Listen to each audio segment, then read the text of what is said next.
Hello दोस्तों, आज की हमारी कहानी है चुगली। अच्छी लगे तो लाइक ज़रूर कीजिएगा, चैनल को सब्सक्राइब ज़रूर कीजिए। बहू, मैंने सुना तुमने अपने भाई को नया फ़ोन भेजा है। अभी ना तो रक्षाबंधन है और ना ही कोई त्योहार, फिर नया फ़ोन भेजने की क्या ज़रूरत थी। अरे पैसे क्या पेड़ पर उगते हैं, और मायके वाले तो ऐसे भी बेटियों से कुछ लेते नहीं, पर तुम हो कि पैसों को पानी की तरह उन पर बहाए जाती हो। यही अगर मैं अपनी बेटी के लिए कुछ खर्चा करने को कहूँ तो तुम्हें नानी याद आ जाती है। रेवती जी अपनी बहू मिनी से कहती है। मिनी बोली, मम्मी जी आपको कैसे पता चला कि मैं रितेश, जो कि उसका भाई है, को फ़ोन दे रही हूँ?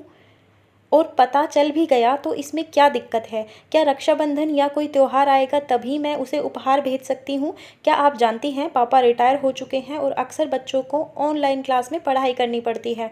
उसके पास फ़ोन है पर वो पुराना है, उसमें उसे दिक्कत हो जाती है। मम्मी और पापा मुझसे तो कहेंगे नहीं, छोटा भाई है उसका तो मुझ पर पूरा अधिकार बनता है, इसीलिए मैंने उसके लिए फ़ोन भेज दिया। रेवती जी बोली, वही तो मैं कह रही हूँ, फ़ोन भेजने से पहले तुमने एक बार भी सोहम बेटे को पूछने की ज़रूरत नहीं समझी। हद होती है फिजूल खर्ची की। कमाती हो इसका मतलब ये तो नहीं कि अपनी सारी कमाई अपने मायके वालों पर लुटा दो। मिनी बोली, मम्मी जी अगर यही फ़ोन मैं दीदी, जो कि उनकी ननद हैं, या उनके बच्चों को देती तो आप मुझसे बहुत खुश होती है ना। एक बात बोलूँ, बुरा मत मानिएगा, ये फ़ोन मैंने अपने पैसों से भेजा है, आपके बेटे के पैसे से नहीं। अगर आप अपनी कुछ कमाई मायके वालों पर खर्च कर दूं तो दिक्कत क्या है? इतना कहकर मिन्नी अपने कमरे में चली गई। कुछ घंटे बाद मिन्नी रसोई में कुछ काम कर रही थी। सोहम दफ्तर से लौटकर आए, हाथ पैर धोकर माँ के कमरे में रोजाना की तरह थोड़ी देर बैठने गए। वहाँ रेवती जी ने बहुत कुछ कहा पर सोहम ने पलटकर कुछ जवाब नहीं दिया और कमरे में आकर मिन्नी से बोले, अगर तुम्हें फ़ोन देना ही था तो तुम माँ को पता नहीं लगने देती, बस यही दिक्कत है। मिन्नी बोली, क्यों? आप या मम्मी जी अपने रिश्तेदारों को कुछ देने से पहले मुझसे पूछ कर देते हैं, फिर मैं क्यों? अपने भाई को कुछ भी मैं अपनी कमाई से दे रही हूँ, कोई चुरा कर नहीं दे रही हूँ। सोहम कुछ कहता है उससे पहले मिन्नी बोली, मैं गलत नहीं हूँ, तब भी आप अपने परिवार वालों का ही साथ दे रहे हैं और मुझे बातों को छुपाने की सलाह दे रहे हैं। आखिर कब तक ये समझौता करती रहूं? मैं अपने बहू होने का फ़र्ज निभा रही हूँ, फिर भी सही होने पर भी मुझे ही गलत ठहराया जाता है। आखिर ये कब तक चलेगा? सोहम बोला, तुम समझती क्यों नहीं हो? परिवार में थोड़ा बहुत एडजस्ट करना पड़ता है।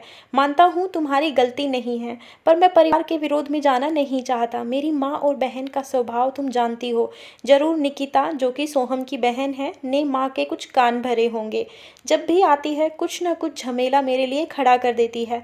पापा इन पचड़ों में पड़ना नहीं चाहते और माँ है कि मेरा जीना हराम कर देती है। मिनी बोली, मुझे बहुत हैरानी हो रही है आपकी सोच पर। मैंने क्या, मेरे माँ बाप ने भी यही नहीं सोचा होगा कि वो एक ऐसे लड़के के साथ मुझे बांध रहे हैं जो अपनी पत्नी के सही होने पर भी उसके साथ नहीं खड़ा हो पाएगा। सोचिएगा, कल को हमारे बच्चे होंगे तो उन पर इसका क्या भाव पड़ेगा। इतना कहकर मिन्नी सबका खाना लगाने लगी। अगली सुबह मिन्नी हर रोज की तरह जल्दी जल्दी अपने काम निपटा रही थी ताकि काम पर जा सके। उसने जल्दी से सास और ननद के लिए चाय नाश्ता रखा तो रेवती जी बोली, बहू इस चाय में एक चुटकी जहर भी दे दो। अपमान सहने के बाद कोई तुम्हारे हाथ की चाय कैसे पिएगा? सोहम भी वहीं बैठे थे। वो बोले, माँ कल की बात को कल खत्म हो गई थी, फिर आज सुबह ये सब क्यों?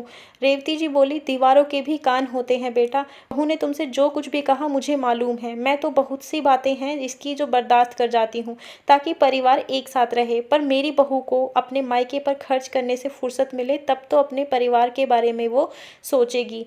मिनी ने देखा दूर बैठी निकिता मुस्कुरा रही है। उसने चाय पकड़ाते हुए कहा, मम्मी जी आपके कान कौन भरता है मुझे भी मालूम है, पर मुझे इन बातों के लिए फुर्सत नहीं। इस घर के लिए सिर्फ आप नहीं बल्कि मैं भी सोचती हूँ, पर इतना मैं जानती हूँ कि मेरे पैसों पर मेरे भाई का भी अधिकार है। आप लोगों का खाना बनाकर रख दिया है, अब मैं चलती हूँ। इतना कहकर वो काम पर चली गई। रेवती जी बोली, देखा अपनी पत्नी के तेवर, ये सब तुम्हारी वजह से हो रहा है। तुमने इसका मन इतना बढ़ाकर रखा है तभी तो ये इतना बोलकर चली गई।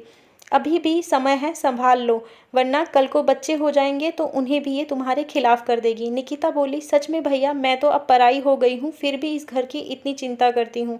आपके बारे में, माँ के बारे में इतना सोचती हूँ, फिर भी मैं ही भाभी के निशाने पर रहती हूँ। भाभी तो कभी अपने परिवार के बारे में सोचती ही नहीं, क्योंकि उनका पूरा ध्यान तो मायके पर लगा रहता है। सोहम बोला, निकिता कम से कम आग में घी डालने का काम मत करो, और तुम जो कह रही हो ना कि मायके वालों के बारे में सोचती है। अरे वो तो कम से कम सोचती है, पर करती तो ससुराल वालों के लिए है। और तुम क्या करती हो, साल के 6 महीने तो मायके में बैठी रहती हो। और माँ वो अपने पैसों का क्या करती है उसका हिसाब मैं उससे नहीं लूँगा। मैं जानती हूँ कि वो कोई फिजूल खर्ची नहीं करेगी। रेवती जी बोली, सब कुछ तो ठीक है, पर अपनी शादीशुदा बहन से कोई इस तरह से बात करता है, ये भी जरूर तुम्हारी पत्नी ने ही तुम्हें सिखाया है। न जाने मेरे घर की शांति को क्या हो गया है। सोहम गुस्से में बोला, आप मुझसे क्या चाहती हैं? वो अपने पैसे खर्च कर रही है, उस पर भी मैं रोक लगा दूं? रेवती जी गुस्से में बोली, ऐसा करो, कुछ महीने के लिए उसे मायके भेज दो। जब माँ बाप के घर में बैठी रहेगी तो उसके माँ बाप को पता चलेगा कि बेटी की कैसी शिक्षा दी है, और बहू को भी पता चलेगा कि ससुराल का सुख क्या हुआ है।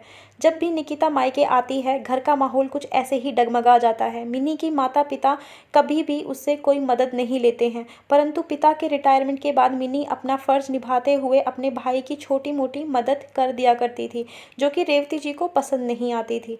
रात में जब सब खाना खा रहे थे तो निकिता तंज कसते हुए मिनी को बोली, भाभी आपके मायके वाले ही आपके लिए सब कुछ है क्या? हम कुछ भी नहीं है, क्योंकि दिन रात आप उन्हीं की चिंता में डूबी रहती हैं और उन्हीं पर खर्च करती हैं।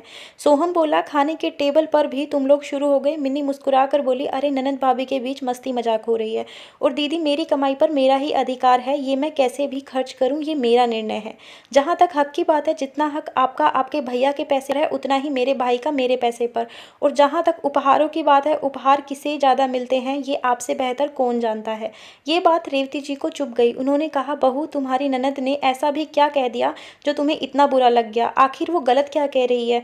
तुमने अपनी ननद को तो कभी कोई फ़ोन खरीद कर नहीं दिया। पहले लड़कियों के मायके से उपहार आते थे, पर यहाँ तो उल्टी गंगा बह रही है। सोम बोले, कम से कम खाने के टेबल पर तो शांति बनाए रखो। और माँ, आपको क्या कमी है? आपका बेटा भी तो कमाता है, इसकी कमाई ये कैसे भी खर्च करे, करने दीजिए। और वैसे भी ये अपने छोटे भाई के प्रति बस अपना फर्ज निभा रही है। निकिता तुरंत बोली, भैया आपके कहने का क्या मतलब है? भाभी को अपनी सारी कमाई मायके वालों पर खर्च करनी चाहिए। सोहम बोले, अगर तुम्हें ऐसा लगता है तो तुम भी कमाओ और अपने पैसे मायके वाले पर खर्च करो। निकिता चुप हो गई। अगले दिन रविवार था। सोहम मिनी से बोला, मिनी मैं सोच रहा हूँ तुम कुछ दिनों की छुट्टी लेकर मायके चली जाओ। मिनी बोली, मैं समझी नहीं, आप मुझे एकाएक मायके भेजने की बात क्यों कर रहे हैं? आपकी खुशी के लिए हर बार मैं समझौता करती गई कि कभी न कभी तो आप मुझे भी समझेंगे। ठीक है, अगर आप चाहते हैं कि मैं चली जाऊं तो मैं भी अब जाना चाहती हूं, और आपको मुझे छोड़ने भी जाने की ज़रूरत नहीं है। मेरे माँ बाप ने मुझे इतना सबल तो बनाया है कि मैं अकेले मायके चली जाऊं। इतना कहकर मिनी अपने कमरे में चली। मिनी फटाफट अपनी पैकिंग में लग गई। सोहम बोला, नाश्ता तो कर लो। मिनी बोली, सबके लिए बना दिया है, और आज मेरा व्रत है, अब ये व्रत अपने मायके जाकर ही टूटेगा। तभी रेवती जी आई और बोली, बहू अभी क्यों जा रही हो? शाम में चली जाना, अभी तो पूरा घर बिखरा पड़ा है। ये कह रहे थे कि दोपहर तक लेने आएंगे, मैं तो दोपहर में ही चली जाऊंगी। बस मेरी जो खरीदारी नहीं हुई है वो सारा सामान आप खरीद कर रखिएगा, अगली बार आकर मैं ले जाऊंगी। इतना कहकर निकिता वहाँ से खिसक गई। सोहम बोला, देख लिया माँ, अपनी लाडली बेटी को मिनट नहीं लगा उसे अपने लिए सोचने लगी। मिनी नौकरी करने के बाद भी घर संभालती है, पर आप और आपकी बेटी नौकरों के साथ भी इस घर को नहीं संभाल पाती। ऊपर से आपको बहू से शिकायत रहती है। मुझे तो समझ में नहीं आता है कि आपने मेरी शादी करवाई ही क्यों। तभी सोहम के पिता किशन जी आए और बोले, रेवती मैं सोचता था घर परिवार तुम अच्छे से संभाल रही हो, पर नहीं, घर की लक्ष्मी को तुमने नाराज कर दिया, और जिसने कभी तुम्हारे लिए नहीं सोचा तुम उसके लिए सोचती रही। सोचो, तुम्हारी बेटी को तुम्हारी तकलीफ नहीं दिख रही है, और तुम हो कि बहू पर लांछन लगा रही हो। आखिर उसने किया ही क्या है? उसकी कमाई पर उसके माता पिता का अधिकार तुमसे पहले है। रेवती जी बोली, ऐसा कैसे हो सकता है? किशन जी बोले, क्यों, बहू को पढ़ा लिखा कर क्या तुमने लायक बनाया है? उसके माँ बाप ने बनाया है। अगर ऐसा है तो कहो अपने को कि अपनी कमाई अपने ससुराल भेज दे। बहू के पैसे अपने पास रखना चाहती हो और बेटे की कमाई ससुराल नहीं देना चाहती हो। तुम तो बहुत स्वार्थी निकली। सोहम पिता से बोला, पापा सोचिए, इन सभी चक्रों में मेरा पारिवारिक जीवन नर्क हो रहा है। किशन जी बोले, इन सब में कहीं ना कहीं तुम भी जिम्मेदार हो। जब सही और गलत का फैसला लेने में मर्द कमज़ोर होता है तो औरतों के पास सत्ता चली जाती है। अपनी पत्नी के लिए तुम नहीं बोलोगे तो कोई और क्या बोलेगा?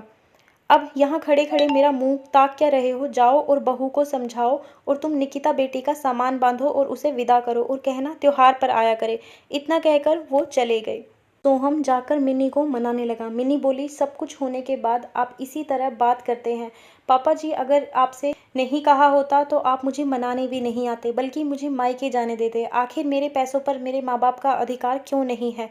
अगर मैं कुछ पैसे मायके के लिए खर्च कर देती हूँ तो गलत क्या करती हूँ? सोहम ने हाथ पैर जोड़कर मिनी को मना लिया।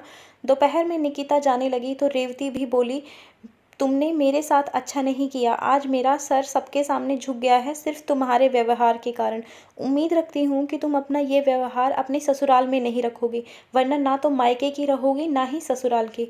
अब अगली बार त्योहार पर ही आना। इतना कहकर उन्होंने निकिता को विदा किया। रेवती जी को अपनी गलती का एहसास हो चुका था। वो मिनी के पास जाकर अपने व्यवहार के लिए अफसोस जताया उन्होंने और बोली, बहू सही कहा था तुमने। जितना फ़र्ज है ससुराल के प्रति तुम्हारा, उतना ही मायके के प्रति है, क्योंकि आज जो भी हो अपने माँ बाप की बदौलत हो। मिनी ने सोहम की तरफ देखा। सोहम बोला, गिले शिकवे को ख़त्म करो। माँ एक नई शुरुआत करना चाहती है तो तुम भी अपना बड़प्पन दिखाओ। मिनी ने हाथ जोड़कर रेवती जी से कहा, मम्मी जी, अगर मेरी किसी बात का भी आपको बुरा लगा हो या तकलीफ़ हुई हो तो मैं भी आपसे माफ़ी मांगती हूँ। इतना कहकर वो रेवती जी के गले लग गई। अंत भला तो सब भला। अब मिनी बेझिझक अपने माता पिता की मदद करती थी और उसे कभी कोई रोकता टोकता नहीं था। आखिर उसके पैसे पर माता पिता का भी अधिकार बनता है। धन्यवाद दोस्तों। कहानी अच्छी लगी हो तो लाइक कर दीजिए, ज़्यादा से ज़्यादा शेयर कीजिए और चैनल को सब्सक्राइब करना तो बिल्कुल मत भूलिए।